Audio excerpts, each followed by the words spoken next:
So, now we will this will be the 5th lecture of module 9, and in this lecture I will recap module 9 and then we will do some practice problems. The practice problems that I will be doing will actually be related to certain topics in physical chemistry. So, you will see how what we are doing has direct applications in physical chemistry. Okay. So, they will actually be examples that you or they will show you ways to understand some things that you learn in your quantum mechanics courses. Okay. So, now let us recap module 9. So, in first lecture I talked about Fourier transforms, we talked about the definition and how you evaluate them. Then in lecture 2 we looked at various properties of Fourier transforms, including things like derivatives, shifting, etc. Lecture 3 I did Fourier transforms and partial differential equations, how you can solve partial differential equations using Fourier transforms. In lecture 4 we looked at Laplace transforms. Okay, so, we looked at the other as one of the other integral transforms, and we quickly went through how you can solve problems using Laplace transforms. So, in today's lecture I am going to do some practice problems. So, the reference in this is nicely covered in Macquarie chapter 17 is dedicated to integral transforms. In Kreyszig, Laplace transforms is done in chapter 5, and chapter 10 has a good description of Fourier transforms. Okay. So, now let us go to some practice problems. Now, the first problem, okay, this problem is I mean actually what I am trying to show is a very simple theorem, okay, but this is of extreme importance to spectroscopy. So, I will illustrate this in a few seconds. Okay, so, let us look at the problem. So, the problem says consider the Fourier transform in time domain for a function f of t such that f of t is equal to 0 for t less than 0, and let us say the Fourier transform of this function is f tilde of omega. Okay, so, I am using t, okay, even though I am using a Fourier transform. Okay. So, now what I am asking you to show is that integral from minus infinity to plus infinity f t square dt is equal to integral from minus infinity to plus infinity f tilde omega square d omega. Okay, this is known as Parseval's theorem.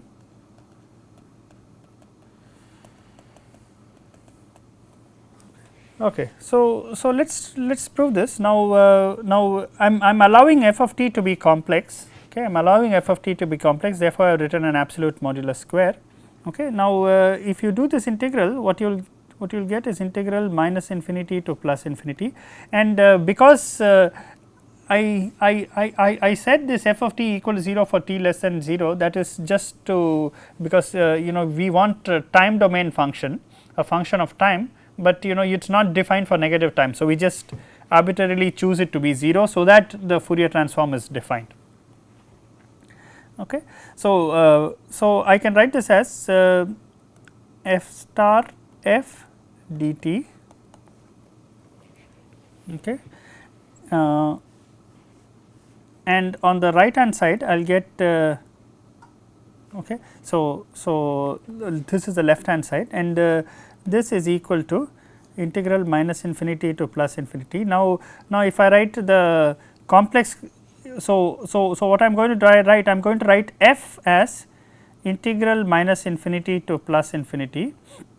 I'll write f tilde of omega e to the I omega t d omega. So, this is f. Okay. Now, what will f star be? Okay. So, yeah, and I have a 1 by square root of 2 pi. So, this is my f. Now, f star will be complex conjugate of this. Okay. So, the complex conjugate of this, okay, what I'll just put a star here. Okay, we will evaluate that. Okay, and then I have 1 by root 2 pi integral minus infinity to plus infinity f tilde. Now, what I am going to do is I am going to use a different variable. I mean this omega is just a dummy variable, it is integrated over. So, let me call it omega prime here, e to the I omega prime t d omega prime. So, this is what this integral looks, and what I am going to do is to integrate this over dt. Okay, so, this is what the total integral looks like. Now, what I can do is I will leave this as it is. Okay, so what I am going to do is the t integration, okay, will I will take the integration over time inside all these integrals. So, I will just change the order of integration. So, let me have a and let me take the 2 pi. So, I have 1 over 2 pi, and then I have integral minus infinity to plus infinity. I have d omega, then I have integral minus infinity to plus infinity d omega prime, and what I will write is f tilde of omega prime omega star. Okay, so, I have to take the complex conjugate of this. So, I will have a complex conjugate of this, and then what I have is this multiplied by an integral over minus infinity to plus infinity dt, and what I have is e to the I omega prime minus omega. Okay, so I got the minus omega because I took a complex conjugate t. So, now this quantity okay, is nothing but a delta function. Okay, so this is like the Fourier transform of 1, which is a delta function. Okay, so it is so this divided by 2 pi is just delta of omega minus omega prime. So, we use delta omega minus omega prime is equal to 1 over 2 pi integral minus infinity to plus infinity e to the minus I e to the plus I omega minus omega prime. So, you use this relation, and so this will just be replaced by delta of omega minus omega prime, and what I will have is 1 over 2 pi I do not have 1 over 2 pi anymore. So, I have integral minus infinity to plus infinity d omega. Now, what I have is integral minus infinity to plus infinity d omega prime delta omega minus omega prime f of omega star f tilde of omega prime. Okay. Now, I can integrate over omega prime because using this delta function, I can integrate over omega prime. All that will happen is this will become omega. So, I just have f tilde of omega star f tilde of omega, which is nothing but the right hand side. Okay. So, what you are going to do is you are going to do this integral, and this integral only omega prime appears only here. Okay. So, what you are going to do is this whole integral is just replaced by f tilde of omega. Okay. So, you just since that is how you do integrals involving the Dirac delta function. Okay. So, you get this result. Okay. Now, this is a really interesting result. Okay. This is actually I want to emphasize a few things about this result. Okay. So, what we did is we went from time to omega. This is actually from time to frequency. Okay. And this what we showed is that the total f t square. Okay. So, the total square amplitude in time domain is the same as the square amplitude in frequency domain. Okay. And so this power or intensity is same in both domains. Okay. So what that means is this really opens a door for Fourier transform spectroscopy. So you can look at the spectrum in frequency domain and convert it to time domain, or vice versa. Okay. And obviously doing a Fourier transform in an experimentally is not a straightforward thing. Okay. However, there are you can make circuits that will convert your signal, okay, which will allow you to convert from time domain to frequency domain. Okay. So, but it is really this Parseval's theorem that allows you to change your spectrum from a time domain to a frequency domain. So what is done, for example, is suppose you have a sample, okay, and you want to measure its spectrum, okay, then what you do is you shine light through it, okay, you shine light through it and you see now if you wanted to do in time domain, what you will do is you will shine monochromatic light, you will shine light of one frequency, okay, and you will see the absorption, then you will shine light of a different frequency and you will do the absorption, and you will keep doing this for all frequencies. And this is generally a very slow process, because you need you need to generate light of only a given frequency and you need to be able to tune that frequency. So instead of that, what is done is you essentially change to time domain, where you generate pulses, okay, pulses of light, and these pulses actually have a combination of frequencies, okay, and you shine these pulses and you take pulses of different durations, okay, and each pulse you know the set of frequencies it has, okay, and so using this time domain information, you can convert to frequency domain information and you can get the spectroscopy. Okay. So this is actually this is something that has really made spectroscopy much quicker and much more efficient, okay, and that is why it is one of the reasons why it is so widely used. Let us go to the next topic. Okay, I should emphasize that, okay, there are lot more details that go into Fourier transform spectroscopy, which we will not get into, okay, but essentially it is based on this Parseval's theorem. Okay.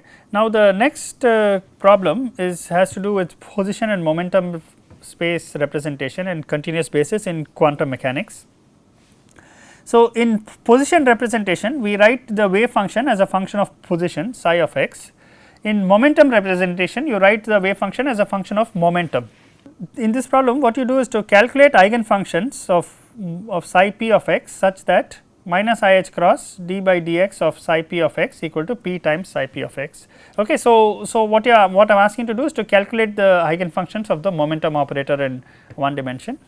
Then write psi x as a linear combination of eigenfunctions of momentum operator, and generalize to continuous space and show the connection with Fourier transforms. So let us go ahead and work this out. So the first part is straightforward. This is just a first order differential equation.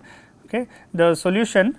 Okay, since the coefficients are constant, the solution is just e to the I p by h cross x times a constant, where the constant is determined by the conditions at x equal to 0. Okay, so this is the solution. Okay, so now your eigenfunctions. So now this is just a constant independent of x. So your eigenfunctions are just given by is equal to e to the I p x by h bar. Okay, so you do not need to write this constant in eigenfunctions. So for different values of p, you will get different eigenfunctions. Now we are going to write psi of x is equal to sum over all values of momentum, some coefficient which depends on momentum times e to the I p x by h bar.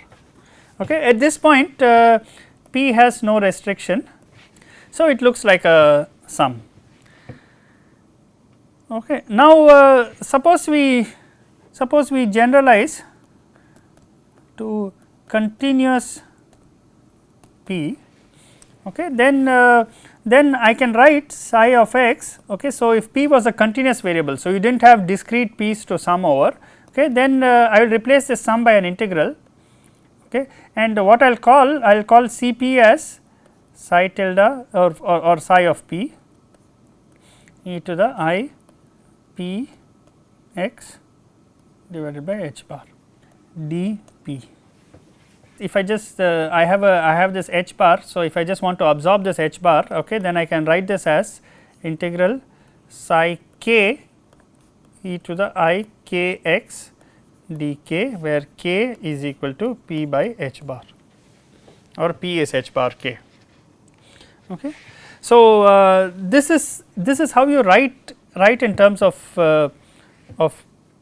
so basically what we see is that psi of x and psi of p related through Fourier transform.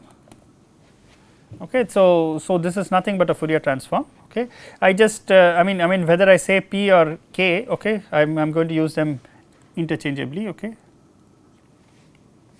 Okay. And psi k is called psi k or psi p, this is equivalent to psi p. This is called the momentum space representation.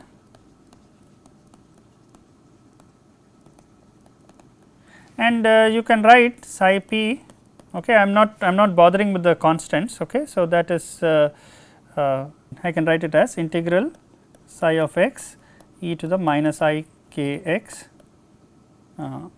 I p x by h bar dx. So, I can write it this way with some constants 1 by root 2 pi and all those factors. Okay. So, this is a momentum phase space representation of the wave function, and if you have a function in position space, you can always convert it to momentum space using this representation, using this integral. Okay. So, this is directly related to Fourier transform. Okay. Now, one of the things that you learnt is that if psi of x is a very narrow function, okay, then psi of p is broad. Okay. So, if psi of x is a narrow function, okay, so we saw that a Fourier transform for Gaussian is a Gaussian, okay, but the width is inverse, okay, then psi of p is a broad function. Okay. In fact, if it is infinitely narrow, if psi of x is a delta function, then psi of p is a constant. Okay. So, that is infinitely broad. Okay. So, if this is a delta function, then this is a constant, okay, which is infinitely broad. Okay. And so there is an inverse relation between the nature of the functions of psi of x and psi of p. Okay. And this is what is enshrined in something called the uncertainty principle.